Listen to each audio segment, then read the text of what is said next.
ज्ञान का कर्म सबसे बड़ा कर्म है। कैसे? सबसे अच्छे से अच्छा कर्म है ज्ञान रत्नों का दान करना। ये 4 फरवरी 2023 के ईश्वरीय महावाक्य है। यह महावाक्य बहुत गहराई लिए हुए है।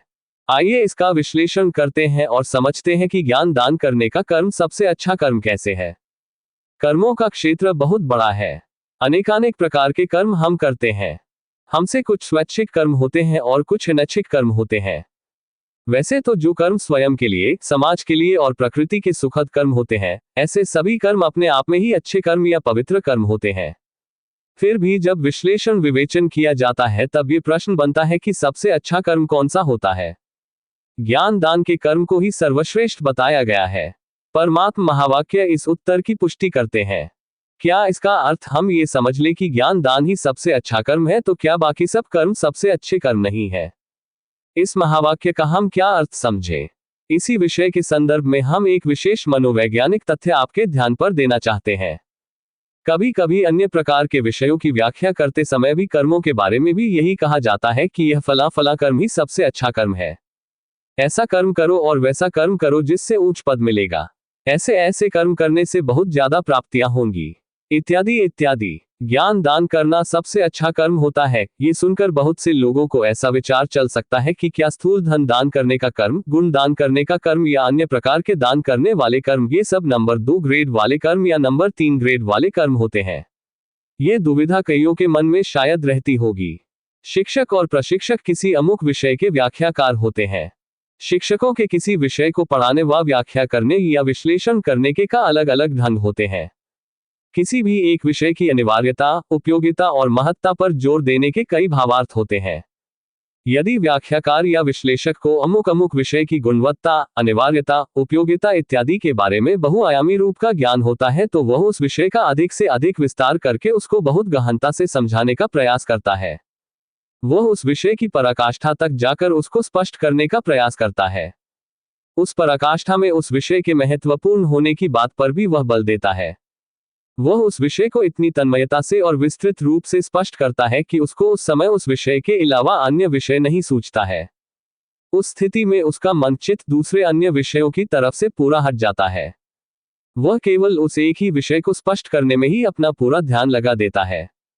ध्यान रहे कि जिस विषय में हम जितना ज्यादा मशगूल हो जाते हैं उस विषय में अधिक गहराई तक जाते हैं। जितनी गहराई में हम जाते हैं उतना ही उस विषय का विश्लेषण बढ़ता जाता है। फिर धीरे धीरे उस विषय की गूढ़ता समझ में आने लगती है।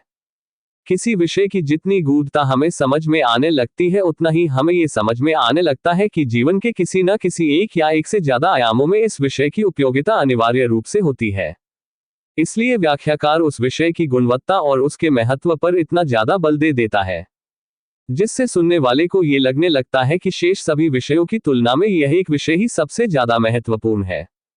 जब जिस विषय को वह समझाते हैं तब वह विषय सुनने वालों के लिए बहुत ज्यादा महत्वपूर्ण हो जाता है, जिससे श्रोता भी उस विषय को पूरी एकाग्रता से सुनते हैं। एकाग्रता से सुनने से श्रोता उस विषय की गुणवत्ता, अनिवार्यता और उपयोगिता को ठीक से समझ सकते हैं। ऐसा ज्ञानवान व्याख्याकार शिक्षक किसी भी विषय को इस तरीके से ही समझाता है ताकि सुनने वाले विद्यार्थियों को ये लगने लगे कि यह विषय तो बहुत महत्वपूर्ण है, इसे बहुत ध्यान से समझना चाहिए। कोई भी आध्यात्मिक और मनोवैज्ञानिक शिक्षक ये जानता है कि काल, देश और परिस्थिति के अनुसार ज्ञान के किस विषय को किस तरह स्पष्ट करना चाहिए ताकि वह सामान्य मनुष्य के लिए ग्रहण करना आसान हो। आसान और महत्वपूर्ण होने के कारण उस विषय को स्वीकार करना सभी श्रोताओं के लिए आसान हो जाता है। आपके प्रधान कर्म का कौन सा विषय महत्वपूर्ण है? आपके महत्वपूर्ण विषय का चुनाव आप खुद करते हैं। जब आपको अनेक विषय महत्वपूर्ण लगने लगते हैं तब आप क्या करते हैं? समझने के लिए तो आप सभी विषयों को समझ लेते हैं, ये भी समझ लेते हैं कि सभी विषय महत्वपूर्ण है। लेकिन फिर क्या होता है? फिर चुनाव की बात आती है। वह चुनाव कौन करता है? सभी महत्वपूर्ण विषयों में से किसी एक या दो महत्वपूर्ण विषयों को कौन चुनता है? आप कौन से महत्वपूर्ण विषय को वरीयता या प्राथमिकता देते हैं? वह आप ही चुनते हैं। आप ही अपने उस विषय को प्राथमिकता देते हैं।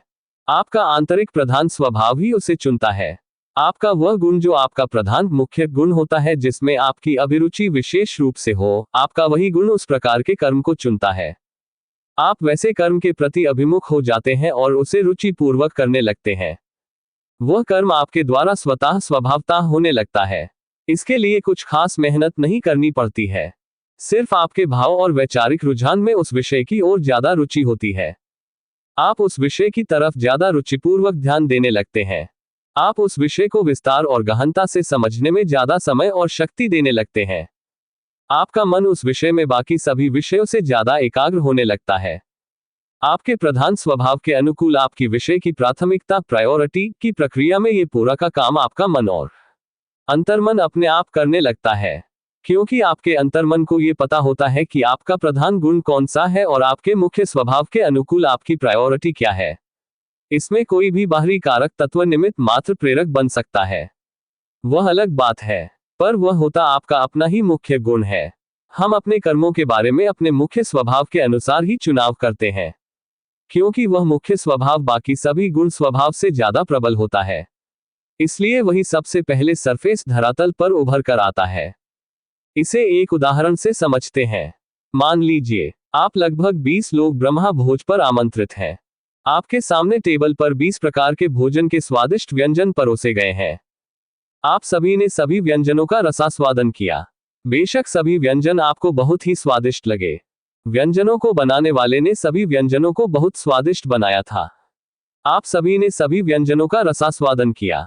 आपको उन सभी व्यंजनों में से कोई एक या दो या तीन व्यंजन विशेष स्वादिष्ट और बेहद अच्छे लगे। वैसे ही अन्य सभी लोगों की रुचियां भी अलग अलग अनुभव हुई। यह ऐसा कैसे हुआ, जबकि व्यंजन तो सभी के सभी स्वादिष्ट ही थे। इस चुनाव के लिए आपको कुछ सोचना भी नहीं पड़ा। आपके अंतर्मन में रस से संबंधित जो इनबिल्ट अनुभव पहले से ही थे, उन्होंने यह ऑटोमेटिक चुनाव कर दिया कि यह व्यंजन सबसे ज्यादा अच्छा है। जितने भी लोगों ने उन व्यंजनों का रसास्वादन किया था, किसी को कुछ अन्य प्रकार के व्यंजन सबसे ज्यादा अच्छे लगे और अन्यों को कुछ अन्य व्यंजन सबसे ज्यादा अच्छे लगे। ये निर्भर करता है आपके अपने ही आंतरिक व्यक्तित्व में निहित आपकी ही अभिरुचियों की प्रधानता के गुण पर। ठीक इसी प्रकार से किसी महत्वपूर्ण विषय का अच्छा लगना या उसके प्रति रुझान का होना भी हमारे अपने स्वयं के व्यक्तित्व के अनुसार ही होता है। ठीक इसी प्रकार से मुख्य स्वभाव और रुझान की इस प्रक्रिया को मानसिक और आध्यात्मिक स्तर पर भी समझ सकते हैं। ज्ञान के अनेक महत्वपूर्ण विषय होते हैं। आपके लिए सबसे अच्छा और महत्वपूर्ण क्या है? मानसिक, बौद्धिक और आध्यात्मिक स्तर पर भी हम जीवन के अनेक महत्वपूर्ण विषयों को समझते हैं। विषय अनेक होते हैं, पर फिर भी किसी एक विषय में ही हमारा सबसे ज्यादा रुझान होता है। ठीक इसी तरह से कर्मक्षेत्र में हमारे प्रधान कर्म का चुनाव हम स्वतः कर लेते हैं। अपने रुझान और चुनाव के परिणाम स्वरूप वैसा ही हम कर्म विशेष करने लगते हैं। ये सब हमारे आंतरिक व्यक्तित्व के प्रधान गुण के आधार पर स्वतः स्वभावतः ही होता है। सभी ईश्वरीय ज्ञान रत्न सशक्त और समृद्ध बनाने वाले हैं। बिल्कुल मिलते जुलते अर्थ में एक प्रकार से ज्ञान रत्नों को ही हम भोज्य पदार्थ व्यंजन मान ले तो अनुचित नहीं होगा। ज्ञान की कौन सी बात आपको रुचिपूर्ण लगती है, ये प्रत्येक व्यक्ति के आंतरिक व्यक्तित्व पर निर्भर करता है। परमात्म ज्ञान रत्न हमारे मन, बुद्धि और आत्मा को दुरुस्त बनाने के लिए है। ये सभी ज्ञान रत्नों के व्यंजन विशेष ईश्वरीय प्रेरणा से बनाए हुए होते हैं। ये सभी ज्ञान रत्न श्रेष्ठ जीवन बनाने के लिए बहुत महत्वपूर्ण और उपयोगी होते हैं। ये सभी ईश्वरीय ज्ञान रत्न ज्ञान, योग, धारणा और सेवा के विषय से संबंधित हैं। ये सभी महत्वपूर्ण ज्ञान रत्न हमें कर्मों के प्रेरित कर कर्म करने के लिए मानसिक रूप से तैयार करते हैं। सुनने वाली आत्माएं उन सभी ज्ञान रत्नों को सुनती हैं। धीरे धीरे वे ये जानती जाती हैं कि कर्म की गुणवत्ता और जीवन की श्रेष्ठता इन ज्ञान रत्नों से ही निर्मित होती है। लेकिन ज्ञान के विभिन्न आयामों को समझते हुए भी अनेक आत्माओं का भी किसी एक प्रधान विषय की तरफ ज्यादा ध्यान होता है। किन्हीं आत्माओं का विशेष रुझान और ध्यान केवल सेवा के विषय में सबसे ज्यादा होता है। किन्हीं अन्य आत्माओं का विशेष रुझान और ध्यान ज्ञान के विषय में विशेष ज्यादा होता है। किन्हीं आत्माओं का विशेष रुझान और ध्यान योग के विषय में ज्यादा होता है। किन्हीं आत्माओं का विशेष रुझान और ध्यान भाव और भावना में ज्यादा होता है। हमारा आंतरिक प्रधान गुण ही हमारे कर्म की स्वाभाविक गुणवत्ता का चुनाव करता है। सभी कर्म अच्छे कर्म होते हैं। कैसे? सभी विषय अपनी अपनी जगह पर महत्वपूर्ण होते हैं। सबका अपना अपना उपयोग भी होता है। जीवन की सामाजिक और व्यवहारिक प्रणाली में किसी भी एक विषय को दूसरे विषय से अलग नहीं किया जा सकता है। लेकिन हम किस विषय को अपना प्रधान विषय बनाते हैं, इस पर निर्भर करता है कि आपके लिए वह विषय या वह कर्म अच्छा है या नहीं है, उपयोगी है या नहीं है। किसी विषय का सबसे ज्यादा महत्वपूर्ण होना या न होना हमारे प्रधान रुचि पर निर्भर करता है। इस प्रकार से सभी कर्म अच्छे कर्म ही होते हैं। सभी कर्म अपने आप में महत्वपूर्ण कर्म होते हैं। सभी कर्म एक लंबी श्रृंखला की कड़ी में महत्वपूर्ण स्थान रखते हैं। हमने कर्मों की गुणवत्ता के आधार पर उनका भी एक पदानुक्रम बना दिया है। फिर उसी गुणवत्ता और पदानुक्रम को सामाजिक स्वीकृति मिल जाती है। फिर कर्मों की गुणवत्ता के आधार अच्छे, कम अच्छे और सबसे ज्यादा अच्छे कर्मों की अवधारणा की मान्यता समाज में चलती रहती है। जब बौद्धिक रूप से कर्म की गुणवत्ता और श्रेष्ठता के आधार पर पदानुक्रम शुरू हो जाते हैं, तब कर्म के कम अच्छे होने और कर्म के ज्यादा अच्छे होने की मान्यता व्यवहारिक जीवन में ज्यादा आने लगती है। इसलिए ही कर्मों की सूक्ष्मता के आधार पर कर्मों के अच्छे या कम अच्छे के अनुक्रम बन जाते हैं। प्रस्तुत विषय से संबंधित कर्म की गुणवत्ता के आधार पर बनी पदानुक्रम की सामाजिक और मनोवैज्ञानिक मान्यता के बारे में भी हमें स्पष्ट ज्ञान होना चाहिए। इस कर्म की श्रेष्ठता के पदानुक्रम सहज स्पष्ट है, सिर्फ थोड़ा सा ध्यान देने की जरूरत है। बुद्धि की सूक्ष्मता और कर्मों की गुणवत्ता के आधार पर ही कर्मों के अधिक अच्छे या कम अच्छे होने की मान्यताएं बनती है। उदाहरण के तौर पर, जैसे मान लीजिए आपको कुछ बहुत साधारण सा स्थूल कर्म करना हो तो उसके लिए बुद्धि के उपयोग करने की आवश्यकता नहीं होती। वह साधारण सा स्थूल कर्म केवल भौतिक शरीर का उपयोग करके ही किया जा सकता है। लेकिन जब बुद्धि के द्वारा कोई कर्म किया जाता है तो उसके करने में मन, बुद्धि और भौतिक शरीर दोनों का उपयोग होता है। उसके लिए बौद्धिक शिक्षण और प्रशिक्षण की योग्यता भी चाहिए होती है।